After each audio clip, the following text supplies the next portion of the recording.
and I reached was actually in one of my classes. So it's really cool, right, to see that and have that perspective of someone that was a student and now doing these great things. Let's jump into the questions. I'm going to start with the first question is, how did the idea for your business come about? And Melinda touched on this, so let's go back to that. If there's anything you want to add with how your idea for your business came about. Sure. I wasn't real clear about what I do on a daily basis. So I support businesses, small businesses locally, and I consult first-time authors, people that have not written anything before. They don't know where to start, but they have dramatic, creative, wonderful stories that they want to be told. Other times, I help professional bloggers. They have the written content, but they need a little help with organization. They need a little help with finding their voice and their style, so I'll help them. And I also help entrepreneurs with their content, their website content. They'll already have established website, they'll have established content, but the content isn't reaching their targeted audiences. So when I first started out, I was already doing quite a bit of editing jobs for free. And my family kept asking me, well, why don't you do this professionally? And I was like, well, I don't think that I want to be professional with this, because my passion was just authors. I want to be able to help somebody get their word out there, get their truth out there, be able to expand their content if they wanted to. But I needed to teach and find out how I could reach this audience. And it didn't appear to me at the time to be a very big audience. So I decided to start to do some research, find some competitors, find out what they were doing, see if it was something that was feasible for me to do. And this, I started this at least 15 years before writer's cramp became evident at all. It was a service of passion. Started with students, went on to authors. Then I started working with customers, consumers to business, then business to business. It started to get so large that I was like, okay, I think now I'll be able to really substantiate my business. So the funny thing about writer's cramp is that I had the name writer's cramp 20 years in one of my journals before I even had a conception at all of what the business might be. And that goes to say, just because you have an idea doesn't mean that you can't work towards it. It's always, if something is always in the back of your mind that says, hey, this is a service that I can provide, not just, to provide finances or to provide some kind of monetary gain, but a passion that you have to help your community. And I think that's where it really started with me, is just wanting to reach out and wanting to help my community. Thank you so much. That's awesome. Afam, let's ask you the same question. How did the idea for your business come about? Well, I guess ours is pretty simple in terms of when you're a physical therapist, you've got some different ways you can go about in terms of you can be in an outpatient facility, you can be an inpatient, you can be in the hospital, you can do a home health area. So there are other, even in a pediatric setting too, you could do that. So pretty much we just saw the opportunities to be able to branch out on our own, and instead of going through a company that's already established, I figure we can bring our own brand of therapy, or at least just be advocates for ourselves, and not be constricted by another person's vision and how we should present physical therapy. So we figured, hey, let's start our own, and we'll work our way in this occupation that we've been blessed to have. So that's kind of we just want to be our own kind of managers or owners or whatever. So that's kind of how we did. Thank you. And Wilson, same question. How did the idea for your business come about?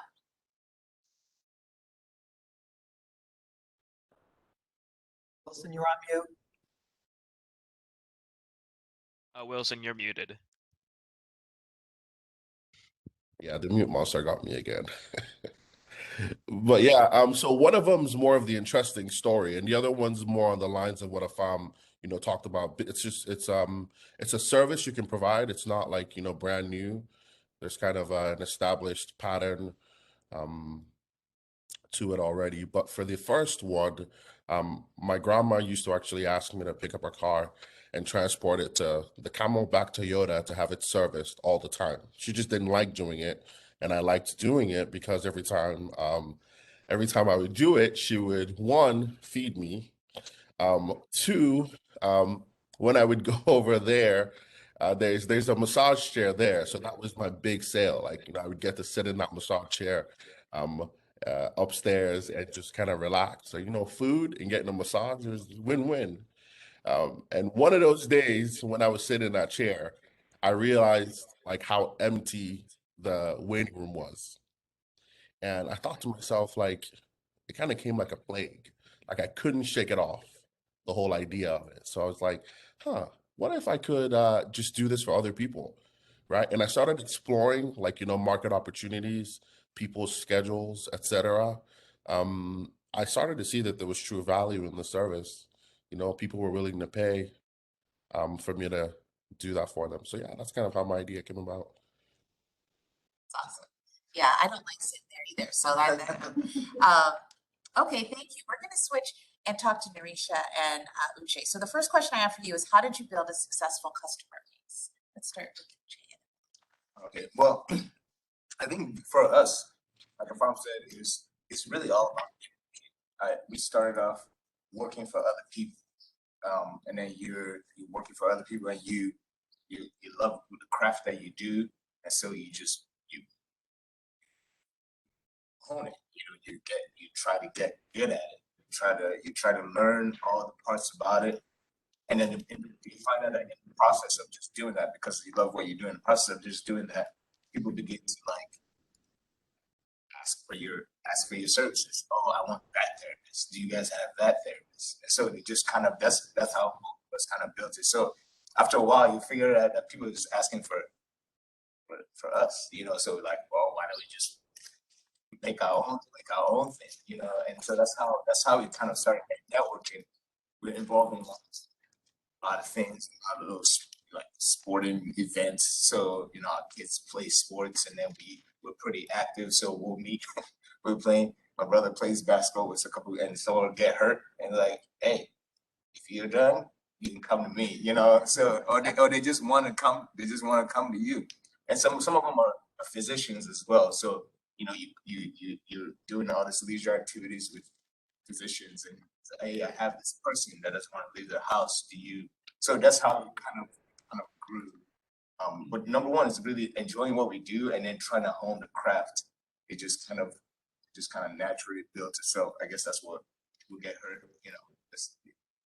People always gravity always wins. So when people get hurt, we're there. So that's how we kind of built our thing. Thank you. Narisha, same question. How did you build a successful customer base? So I'm still building, and because that's how it learned when it comes to business, you pivot. When I initially started my coaching business, I was targeting a different group of people, but come to find out I was attracting entrepreneurs, and it actually was in alignment with what it is that my purpose and my mission of what it is that I do. So I just continue to be me, continue to be authentic, continue to service, and just really deliver to my clients. And I've actually learned just from feedback from one of my clients that referred someone else to me, and her friend was just like, what is it that what are you doing? Like, you sound different, you talk different. What is it that you're doing? She's like, oh, I talked to my growth coach. well, let me get her number. Let me talk to her. Like I need to talk to her. And the first consultation that I had with her, it wasn't on my calendar. I missed it completely, was off of my radar. And I'm thinking I blew it, like, oh my gosh, she's not gonna want to me.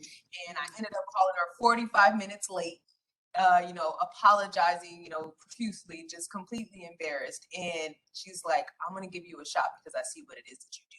I see the proof and I see the work and my friend, and I need your help. And so that was a reminder to continue just to be true to myself, continue to work on myself, and that is going to continue to exude and just be shown in my business. I'm going to go back to the virtual group. Afam, let's start with you. Kind of touched on this question. I'm going to skip to the next. What worried you the most as you started your business venture, and what excited you the most about starting your business venture? All right. I think the biggest thing I was worried about was okay, I've been in this comfortable, lane for a while now, there's kind of security, working for a big company. I mean, I don't have to worry about a lot of things like insurance. I mean, they're covering that, like my tools. Um, Obviously, and just in general, just having enough patience, right? Because again, these are big corporations and company, and they have their hands in a lot of places, which is great, But and then the probably one of the biggest thing is like, do I know enough? Like, can I do it? Like, is this just a pipe dream right here, or is there something where, like, can I actually perform this services again? So all those thoughts come into your mind when you're trying to start a business. And so uh, I so those are the biggest concerns of branching out. And then what's the most exciting part is, like, it's those uncertainties too, right? You're like, oh, this is kind of crazy. So it gives you that little I guess adrenaline, like, hey, I mean, this is going to be exciting. You don't know everything, but there's a beauty to not knowing everything and just jumping. I feel like I did that with a lot of things in life already to get where I'm at. So that was also pretty exciting. And obviously, work with my brother. He's a funny guy. So family and work, if I can put that together. I know sometimes you're not supposed to do that, but I feel like I mean, this guy has been in my room since I was born. So if I can live the world, this part of it, we can share this part and create something together. I don't see why not. So that's as some other exciting parts of it. So yeah, that's what I would say. Thank you.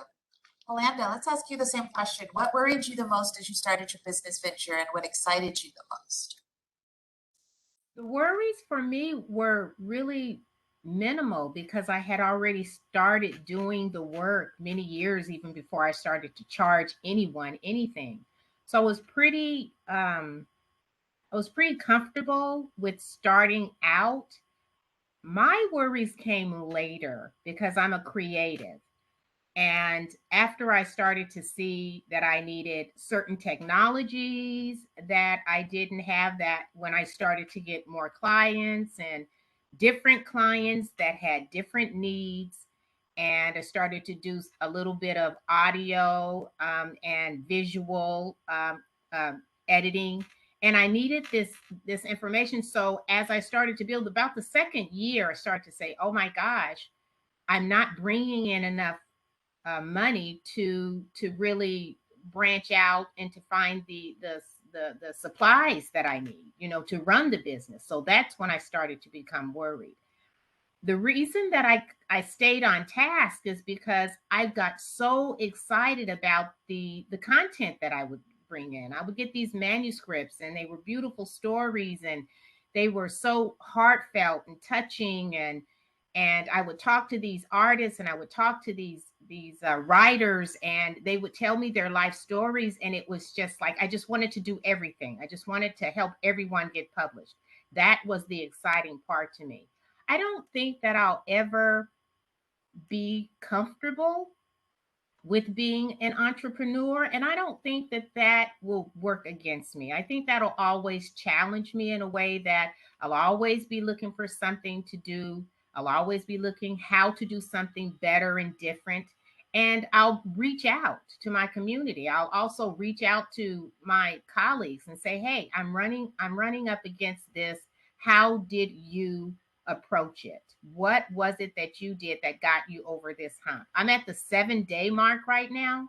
I'm sorry, the 7-year mark right now. And it is really fearful for me because now I'm seeing, okay, what am I going to do? Am I going to continue this route? Or I heard another one of the panelists talk about pivoting. You always have to be ready to change, implement, delete, decrease, increase when you're an entrepreneur. And that is a scary way to be when you have this fixed idea about your talents. I can produce this certain service, I can produce this certain product, and then things change. So and that's also the exciting part about it. I mean, if you are an entrepreneur and you're a serial entrepreneur, which I am looking into now, because now the business that I first started is now offshooting ideas for other businesses. So that's the exciting part about what I do too. That's great. Thank you. Wilson, what worried you the most as you started your business venture, and what excited you the most? You're on mute again, Wilson. It's all good. Oh boy. Okay, so I think what excited me the most was probably the same thing that excites a lot of entrepreneurs, the American dream, right? The ability to be able to provide for your family and surplus, or to be able to provide for your family and future generations to come. What worried me the most, I think, it's the same thing that worries other entrepreneurs, just fear in general, right? Like, the not real thing, fear of loss, fear of shame, fear of having to return back to, like a farm was saying, that comfortable spot, right? Like, and I'm Nigerian originally, very proudly so as well. And my parents, like, they lived a very comfortable life with a very comfortable job. And they usually wait till a lot later in their life to, like, maybe even try anything after saving, and they do everything the really, really safe way. And so also the fear of, like, kind of, I don't know, not making them proud. So those were the big things that really bothered me. As I started to, like, attack my ventures, I think, like, even more importantly, the fear of, like, disappointing myself and, like, not actually being enough or not being who I always thought I was. Because it was very easy to just sit back and be like, oh, I'm going to be an entrepreneur, or I am an entrepreneur, and I'm going to do this and I'm going to do that, saying it, right? But if I don't really try it, then I can always just kind of cop out and say, well, I never really tried it, but, I know I could do it, really. And so I think the fear of just making it official, like I couldn't actually do it, was probably one of the biggest fears. Yeah. Thank you. Let's go to our panelists here. The question, we're going to skip to this one. Who helped you most along the way? Narisha, start us off with that one. I like to say that I'm very blessed and fortunate to have the support system that I have, which is one of the reasons why I'm doing what I'm doing, because I do know that there are plenty of entrepreneurs that don't have the support system. So I have first my husband, he was diagnosed with MS 3 years ago, but in and out of that, he has been a huge support system. We have a 1-year-old, so he's a stay-at-home dad, and he allows me to be able to do whatever it is that I need to do for my business, along with my parents, my mother-in-law, just my entire family, my friends. So I have been very blessed and fortunate to have just that internal foundation with my family and support, but then also having mentors. I had 3 mentors over the course of being in business, and that has also been so much support, because you don't know what you don't know. And when you have a mentor, when you have people that have been through what you're going to go through and have overcame it and have learned different things, it is extremely helpful to get that feedback, to get advice, to have somebody to help guide you. So I've had that support, and then just looking at different resources in the community, networking with different business owners. So just creating my own network of support in various ways to ensure I kind of hit every pocket that I can to be sure that I'm as prepared as an entrepreneur as possible. Okay, Jay, same question. Who helped you most along the way? I think I can only imagine. Wilson talked about he's been we're Nigerian as well. So going up to your parents and be like, this is what I'm gonna do. It's like, what are you going to do? Like, they'll be like, what you're going to sit in a hotel and wait for a car to come and pick you up? You're going to carry someone's car here and there? What kind of job is that? They want you to have something stable, like, but having my mom was a huge support for us. She's like, go do it. She was like, I'm sure Wilson Spurs after a while too, like the same thing. Go do it. I mean, we've done the stable thing. I mean, it's cool, but you can always come back to it. That's what they always say. So my mom was a huge support. She's like, just go do it. And actually, my in-laws have a home health company, and they started it like Wilson said. They started it later in life. So when my farm and I came up to them and said, hey, we're thinking of, so we met with them, like, hey, we're thinking of starting this. They were like, you should do it. You should, like, just go do it. So they were like a huge encouragement, saying, we wish we would have started earlier. We were stuck in the, man, should we stay in this lane, this comfortable lane? We wish we would have started a lot earlier. So they really pushed us to do it. Keep doing it, and they opened doors. They helped open doors for us. Give us our first, we'll start with, they had their own home health company, so they kind of started it, and then it's kind of grown from there too. So they're a huge support. Thank you. All right, for those of you virtually, let's ask this question. Afam, did you need to raise funds for your venture? If yes, how did you do this? So the beauty about us doing a home health company is we don't have a building, so that's typically where most where most capital goes to right out the gate. Trying to get a building, trying to get equipment, but huge equipment. So we're lucky, I guess, or we picked the right path. That's not started something that's going to require a lot of capital to start a business. So I mean, pretty much all we had to do is just go into our savings and create an LLC, or just the basics that everyone has to do to start a business. So we've been lucky to not have have to raise up a lot of funds to start up, or win a competition like Wilson and start and go big. So we're lucky in not having to raise capital. It's just, I mean, obviously we have some expenses, but there's nothing huge that we couldn't come about from just our regular finances. So no. Thank you. Amanda, did you need to raise funds for your venture? If yes, how did you do this? I didn't have to raise funds for my venture. However, I did use my own savings. There was things that I didn't know about editing once I got into the formality of it and the profession of it that I needed to know. So I used my savings. I went back to school. I took some more classes. I did that so I could increase my knowledge base. However, the one thing that really did help me, my family helped me a lot, because there are so many people in my family. There's a bookkeeper, and I was a bookkeeper at the time too. There's an accountant, there's a marketer. There's all these people in my family that already had existing businesses, or either they were working for corporate America. So I went and I asked them, I don't want money, but can you help me with the website? Can you tell me about, can you give me I have a nephew that works at Best Buy. And I said, I need a computer and I need this computer to do this, that, and the other. What's the best computer to get? And can I use your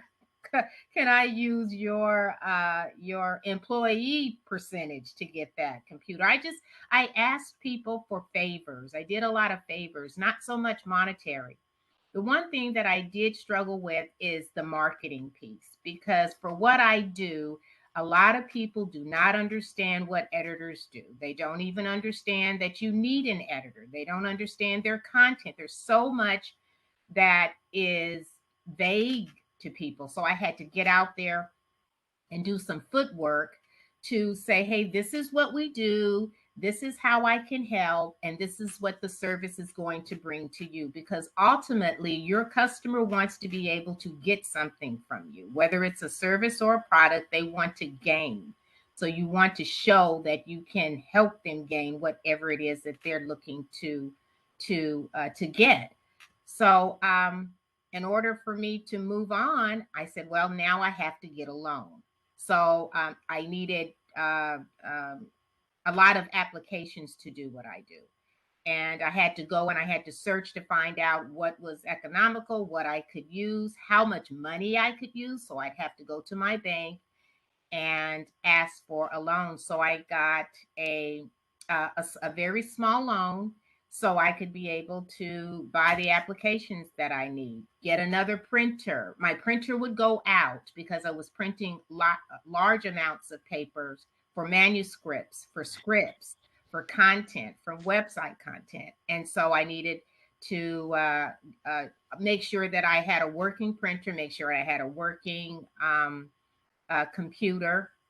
And also when I would go out to meet with customers or clients, I would need another computer, something that I could take along with me. So then I started to see these expenses incur, and the small business loan helped. It helped a lot, but the one thing that I wish I had, I think I would have much more liked to have used more of my own savings, because when COVID hit, it really did take a turn for my finances and the expenses that I had. So I always caution entrepreneurs or small business owners going into this or even thinking about it to don't quit your day job. If you have a job, keep that job, because you are going to find that your expenses are going to increase because you don't know a lot about what you're going in at first. You might have a very solid base of your customers, but for the expenses, they could reach a level where they'll put a lot of strain on you. So I always caution that. That's one hard lesson that I learned. Thank you for sharing that. Wilson, did you need to raise funds for your venture? And if yes, how did you do this? Yeah, and I'm going to try to answer this question in a strategic manner. So I mean, there's many realistic ways you can, anybody out there listening to this can raise funding. I mean, there's small business loans, trade equity, bootstrapping, incubator or accelerator like I did, crowdfunding, small business grants, friends and family. The friends and family part, usually depending on like who you are, right? And, the economic situation of your friends and family, that could be viable. And for some, it's just not the honest truth. For me personally, the first one was through an incubator. It was heavily controlled. So I didn't really get any access to cash funding. But what I did was I got access to the money that I could, sorry, Maricopa, but I got access to money that I could make mistakes with. Right. And that was really, really critical because I learned from those mistakes. Right. Like failing with the funds that I was given, and just kind of seeing things when COVID hit, right? Like I was working with some dealerships and they were like, I mean, it went from in the beginning of COVID, oh, we're gonna use you, and everybody was calling, to about halfway through COVID, and it went to oh, contactless. Now we have to limit contact with any vehicle, anybody, because of liability reasons. And so that source of funding helped me, like, kind of learn from that. The second business that I did, it was solely money that I'd saved. I'd saved up a whole lot of money, made a lot of sacrifices. And I think it's called bootstrapping is the term for that, like, where you have to, like, ramen noodles for like months so you could save money. And it's really essentially what I did, because I knew I really wanted to do this. As I put myself out there. I'm a Christian, so I also believe faith without works is dead. So I put myself out there. I had a lot of faith, and the unbelievable opportunity came, because you need a lot of money, to open an outpatient clinic. It's a brick and mortar space, right? We have a 7,000 square foot facility in North Phoenix off of 32nd Street and Greenway. And, it's not cheap, and God just came through. So I would say, yeah, that's kind of how my funding came. Thank you. Okay, it's ready for another question. All right. So, Irisha, what suggestions and/or considerations do you have for someone aspiring to be an entrepreneur? It's just been so many great things already. Suggestions would be to enjoy the journey, honestly. Enjoy the journey, because you're going to go through so much, you're going to learn so much, and you have these expectations of where you think you should be. You are looking at other people's businesses, maybe even looking at somebody that was in class with you, or, that's a friend that has a business, and you're comparing, you're on social media, and you're always constantly thinking that your business should be somewhere that it's not. And just learning that your business is exactly where it's supposed to be, just like you're exactly where you're supposed to be, and just take in everything that you can. Don't try to rush things, and don't try to make things move along faster than what they need to be, because that's when you learn, when things are small. Honestly, when you're first starting out, that's when you're able to get it all together. That's when you're able to see where the cracks are. If you were to get just 50 clients right off the bat of starting your business, you're going to see a lot of holes. You're going to have a lot of different failures that you probably could have caught if you would have just had 1 or 2 clients. So not rushing that process, and just enjoying the journey where you are now, and soaking up everything that you can. So then that way, every time you're faced with a new challenge, you can use what you learned and apply it to that, and just keep growing and learning. Thank you. Okay, Uche, same question. What suggestions and/or considerations do you have for someone aspiring to be an entrepreneur? I really liked what you said, so I second that. And I don't know if this goes for everybody, but for me, it has to be my business is something bigger than myself. Like I don't know. It's yes, there's the good things that come out of it, like there's things you able to eat, you're able to, I don't know, essentials, and but there's also something, like, find something that's bigger than that. Like, I'm doing this not just for my gain. Like, I want this to do something, to have a footprint way bigger than myself, outside of myself. So for us, if I had to give an example, we're building a school in Nigeria. Like, so when you think about making money, it's like, okay, yes, I don't need more money to live this life, but I want to use that money to do something else. So it's way bigger than myself. We want to build a school. Like, we want to have school buses, and we want them to have boarding houses on the school. So you think about how much funds that needs to create. All right. So, like, that's bigger than ourselves. So, like, okay, we want to do this thing, not just the game, but then it kind of pushes you a little. It's a little reminder. Like, you get up, man, do I want to venture into space? Why do I need to venture into space? Well, then you can create something to do something here. Oh, well, let's go at it. Let's go at it. So it's like a little, for me, I don't know if it goes for everybody, but I think it's just find something big. If it's creating jobs for other people, and that's something bigger than yourself. It's not something you can just do. So you that's a little dry. Or I want to leave a legacy for my kids. that's way bigger than yourself. So gives you like a little kick, a little drive to Okay, let's go up here and I'm going to switch it up and start with Wilson this time. So entrepreneurship is often referred to as a mindset. With that in mind, how did you prepare yourself for the work that you currently do? Yeah, I think entrepreneurship is a mindset. How did I prepare myself? I didn't. Life kind of prepares you for entrepreneurship, you know, like you're an entrepreneur, man, you know it. I don't know when you're 5, when you're 10, when you're 15, 20, you just know, right? It just kind of comes to you because one, you don't want to really work for anybody. Two, I think naturally, um, you see what like other people do, and you're naturally always thinking of better ways to deliver a certain service all the time. Um, so yeah, I think that's kind of how I knew that I was an entrepreneur. How did I continue to prepare myself?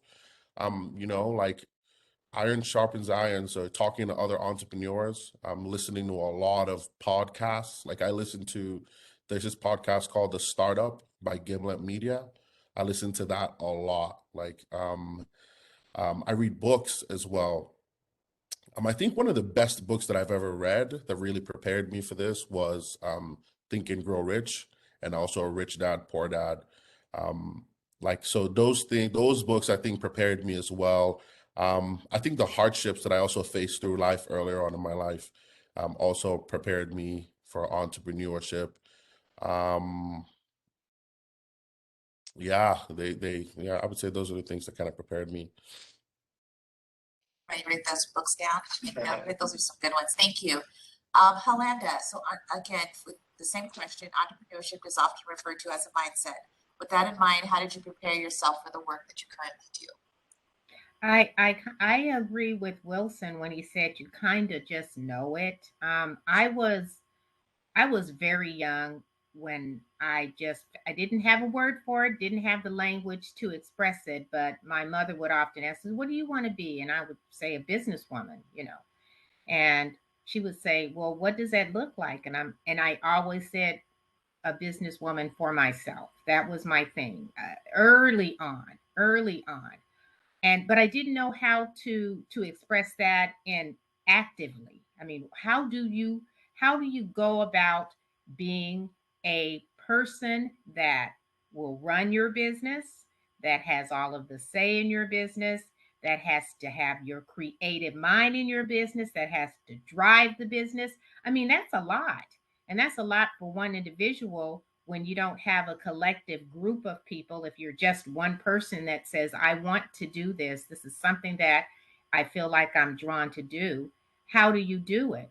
And my preparation started very early. I think that I always wanted to be a writer. I wanted something to do with literature. That started very early in my life. And I just pursued that all the way through my life and started to make a career out of it. So I don't think that I was ever really prepared to be an entrepreneur. I think my preparedness came as I began to learn. There's this idea of having a fixed mentality when it comes to having your mindset, and then there is the growth mentality for having an entrepreneur mindset. I started in the fixed. I have these certain talents. I have these certain skills. I prepared it with my education and with the things that I've done already. But I soon learned that I needed to translate that in my work, being active, into growth, because the challenges started. And how much money, how am I going to take from Peter to pay Paul? Sometimes no money coming in at all, and I still have my expenses. Then that's when my faith came in, my belief, because a lot of times being an entrepreneur, you're going to walk alone. There's not going to be anybody there. You're going to have to walk alone. You're going to have to sit there with yourself and say, hey, do I want to continue to do this? Is this something that is so passionate to me that I can take these challenges and make it something so much larger.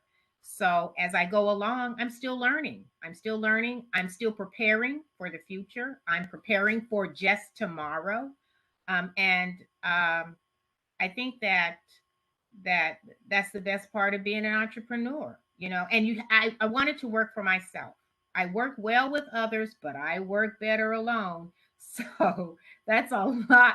It had a lot to do with what I do as a career right now. Thank you. Same thing.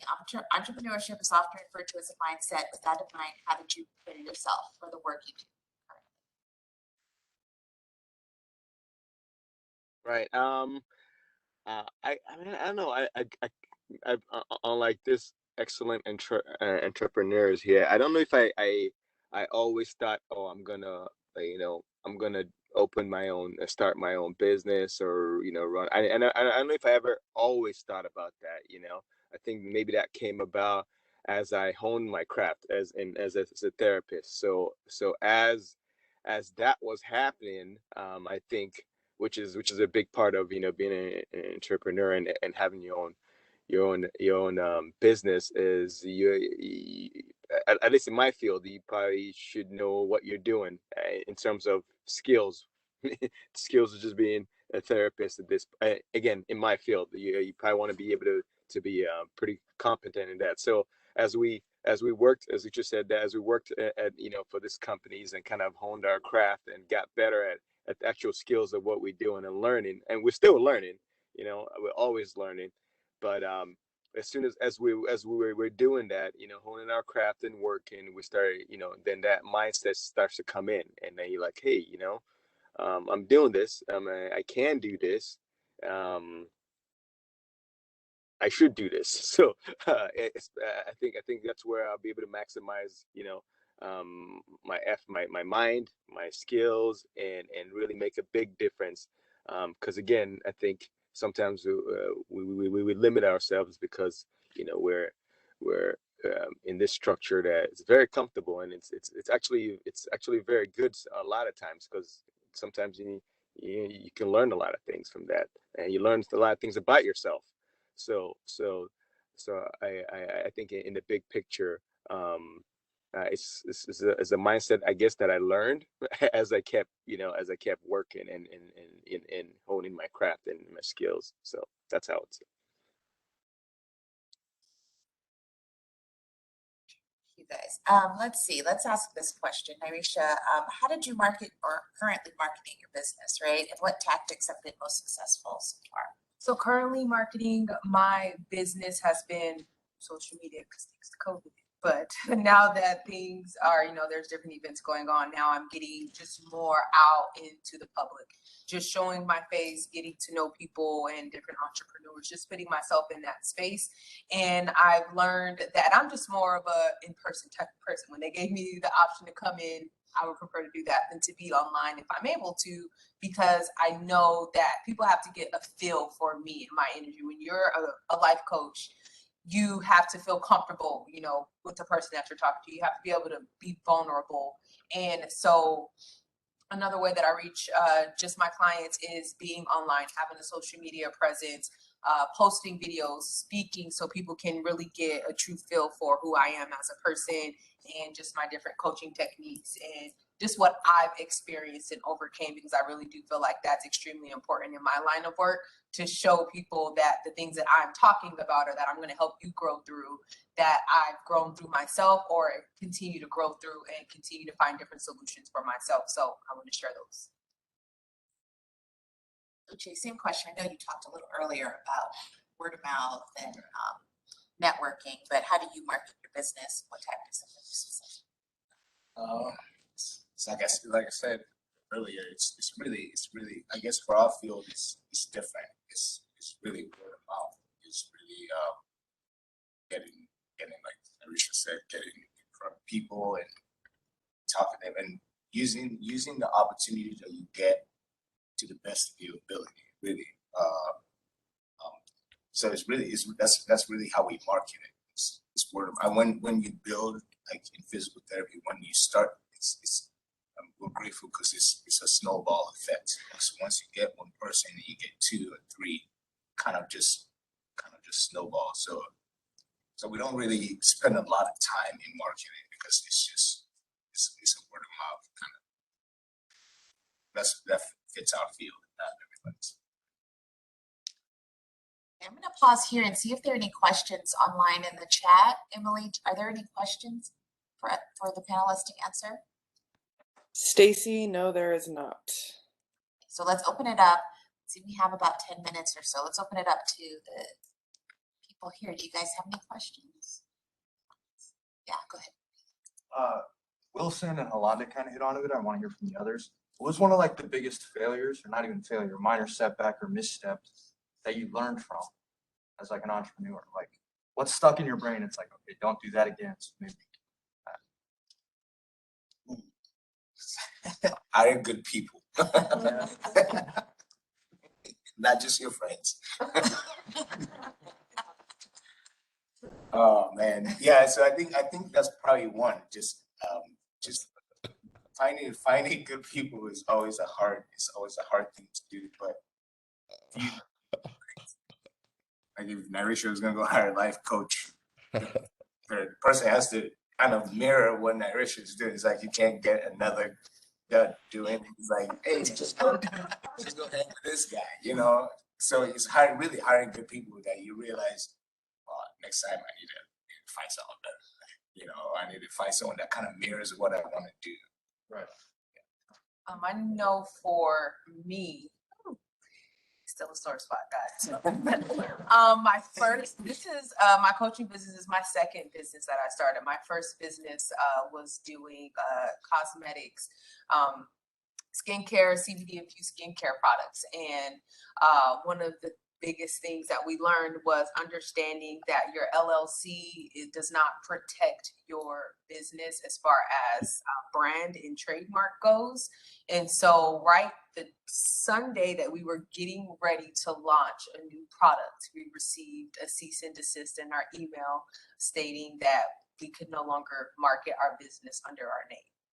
And so we had to get a lawyer to just confirm that this all was true, and it was, and we had to ethically, because technically we couldn't launch our product. We had our labels, we had everything. When I tell you guys everything, and we couldn't do it. We couldn't proceed with the launch of our product, and that really set us back financially as a business, and we just had to shut down.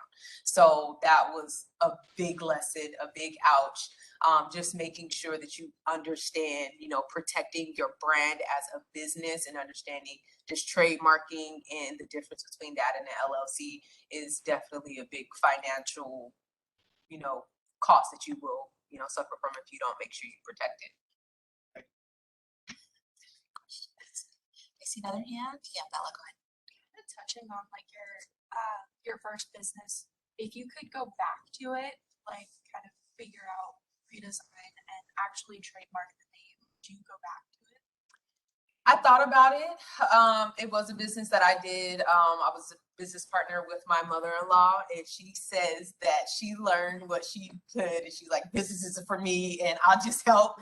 But that is definitely something that I would consider if it's still in alignment, but I do like to look at that as kind of like my foundation. That's where I was, I think Wilson said it, like you were able to mess up and to learn from it and to truly apply what it is that I'm meant to do. Other questions?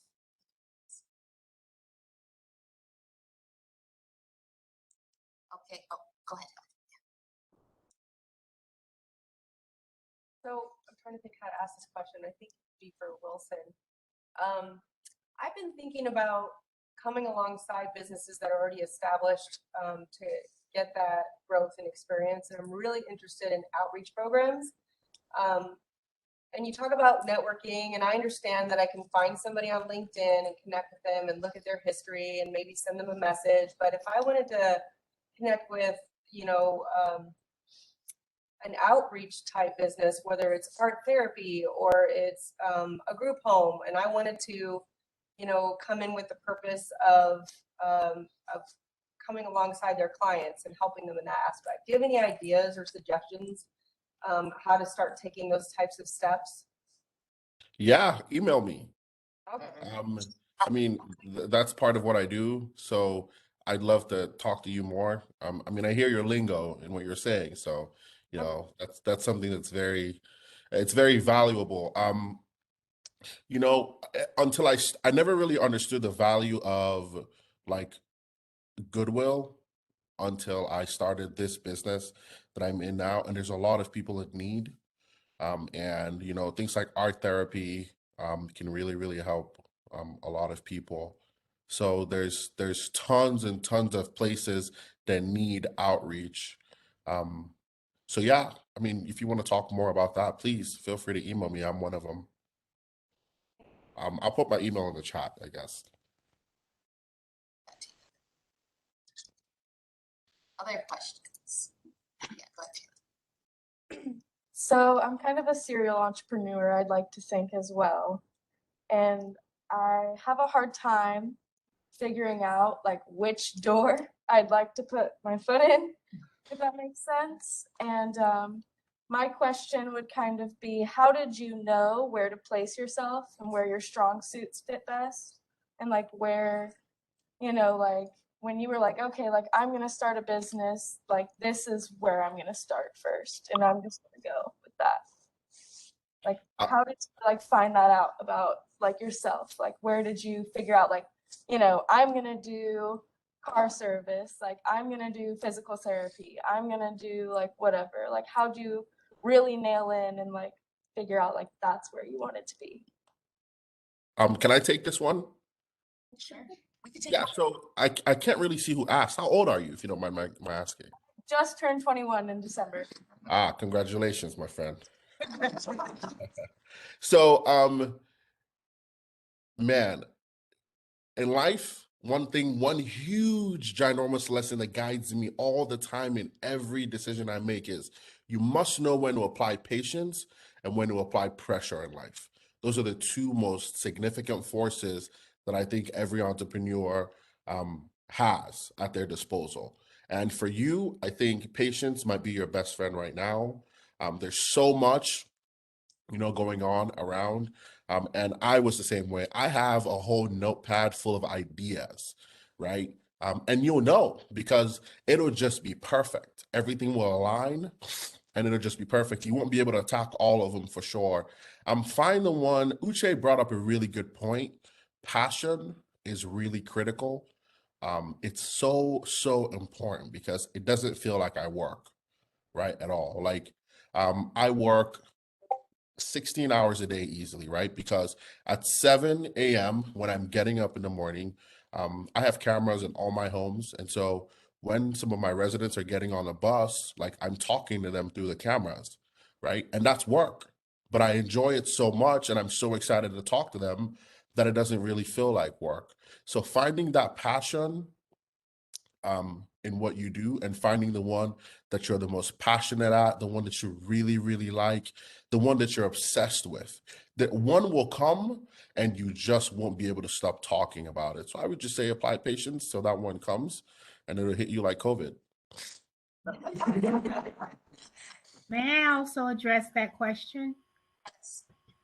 I agree with Wilson on a number of the things that he said. The passion, the drive, all of that. But it depends on also what it is that your passion and your drive is about. You want to know that your service or your product is going to hit your targeted market because it's all about how you can bring in revenue to continue what you want to do. That's the one sidestep that I learned after I started to charge and to bring in clientele and all that stuff is that I didn't do enough. And I am a thorough person. I'm a data oriented person. I like data, number, percentages, and all that kind of stuff. But I didn't do enough research to find out what other competitors are doing. How are they staying in this market that I do, which is specialized? First of all, I have a specialized market. There aren't a lot of people doing it. There's huge numbers of companies that are doing, but for the service that I provide on a one-to-one basis with authors and bloggers and and small businesses, I needed to know what my competitors were doing. So I would also add to that, and you have more than enough time to do it. You're very young. Do your research. Go out there, ask questions, find out what the market is doing for whatever you're passionate about. Have some data driven research behind whatever your passion is. And you can go from there because, ultimately you want to do this to make money. You want to do it to make money. You have to, even if it's your passion. This is my passion, but if it's not making any money, how am I going to continue? I always have that in mind. Anyone else want to add to that? I would just, I have my clients that they have literally the same question where they're like, well, I want to do this and I want to do that. And just for myself, I always just tell them, what is the one thing that you can't get off your mind? What is the one thing that you constantly think about? What is that one thing that just lights up your day? Just like Wilson said, when I'm coaching, I can literally do that forever. And I just enjoy it. And I could do it for free. Sometimes when they ask me, I'm like, okay, just call me on a separate call and let's talk about that just cause. I'm like, I can't do that. But it's literally something that I can do in my sleep.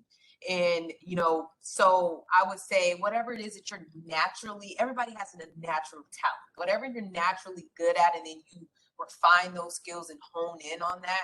And then just see, like I said, you're young, so that's even better. And if it doesn't work out, you can do something else and then something else. And, and then I'll probably end up doing them all at the same time. Okay. Let's go to chat again. Emily, have any questions popped up? No, there's no questions. Okay. Well, I just think we can wrap up because we just have a few more minutes. So I will turn it back over to Cecile. Oh, and Dr. Dash has something he wants to say. Come on up here.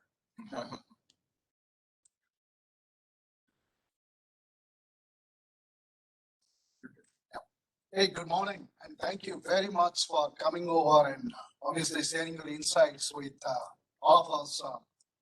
I have one question I'll ask you, but one thing I must tell you, we always invite you to come and talk to us, and some of you may be thinking, oh my God, what are they doing? This is one thing I always say. You can influence the future generation. This generation, I always say, it's an entrepreneurial generation. And this generation is dealing with uncertainty and ambiguity in their lives every moment, right? So they have to navigate that particular environment. And that is where we actually need your advice. And what I say you can influence this generation by manipulation or by inspiration. And in my case, what I believe is when we invite you, we invite you with an objective that you will inspire your own friends here, junior friends, right? You will inspire them.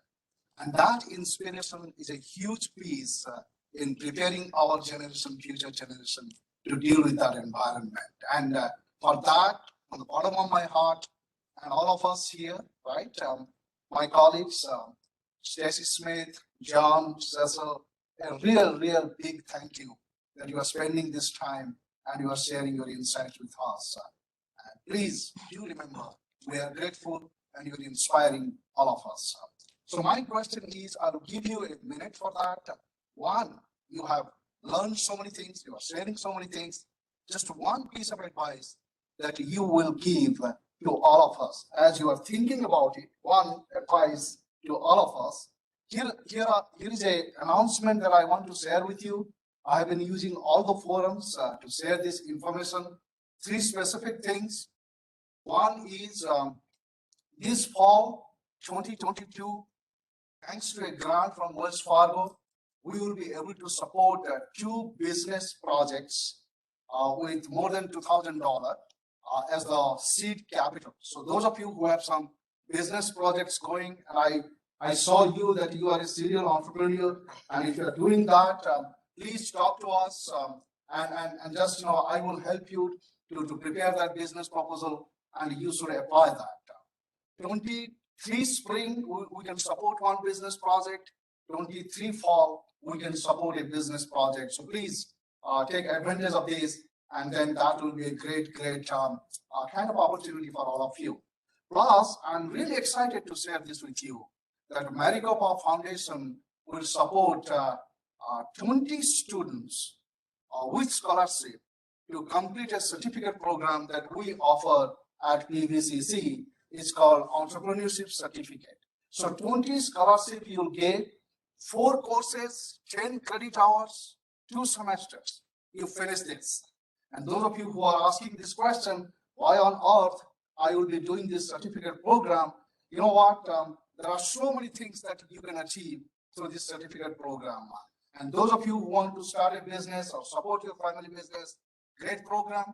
Those of you who do not want to start a business or support a business, but you want to join an organization, non-government, government, private, whatever, entrepreneurship, you learn the skill sets, you will learn the tool set, and I know that Wilson and others, you all share your insight that entrepreneurship is a mindset and a tool set and a skill set. You can actually learn a lot of things from this certificate program. So those of you who want to do this, please talk to your professor, please talk to me. I'm the director of the Entrepreneurship Education Center at PVCC, and I will be happy to take you to that Maricopa portal and basically guide you how you apply for that scholarship. So with this, my dear panelists, that question, one piece of advice to all of us. My advice is give yourself grace with accountability. My advice is to never give up. Don't give up on yourself, even after others have. Afam, let's throw it to you. Oh, man, that's a good advice. I would say, oh man, right out the gate. You know what? just work. Just realize it's gonna be hard. I think that's the biggest thing. Is nothing is gonna be easy. So whatever it is, just work. If you have that background and that baseline, I think you can get through everything. Work hard. Wilson? My advice is, so I think a lot of things in life have already been written for you, right? You just have to commit, right? So I honestly believe without commitment, you'll never start anything. And without consistency, you'll never, ever, ever finish or create anything. And so just commit, stay consistent, and in order for you to commit, you have to take the risk. So take the risk. Don't be afraid. Most of you guys listening are probably really young. You can make really, really cheap mistakes right now, right? Like you're young too. They won't really, especially in business, right, going out there and taking the risk, it won't really cost you much. There's so much more to benefit than there is to lose. So while you're at your mom's house, your dad's house, wherever you are, take the risk. That's my advice for you. Last words, wisdom. Oh man, mine are not that deep. Enjoy the journey. Just enjoy. Life is so short. Comes and goes. Before you know, you're 40. Oh, wow. All right. Thank you. All right. Thanks very much. Cecile, go. I just would like to say thank you to our wonderful panelists. And just as Stacy mentioned earlier, these panelists are all PVCC alumni, so they have walked your path. And so they're great resource people. And if I get their permission, I will put all of their emails. We're writing up a kind of a summary that will be on the Business Entrepreneurialism and Management FOI Canvas page. So you can access these individuals as resources, and maybe you will be resources for them someday. So thank you very much. Let's give everyone a round of applause.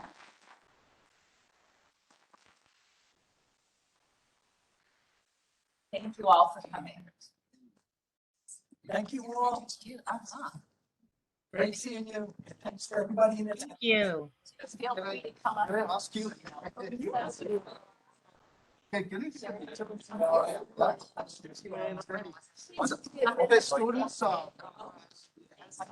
those of you who want to join us, please come and we can take a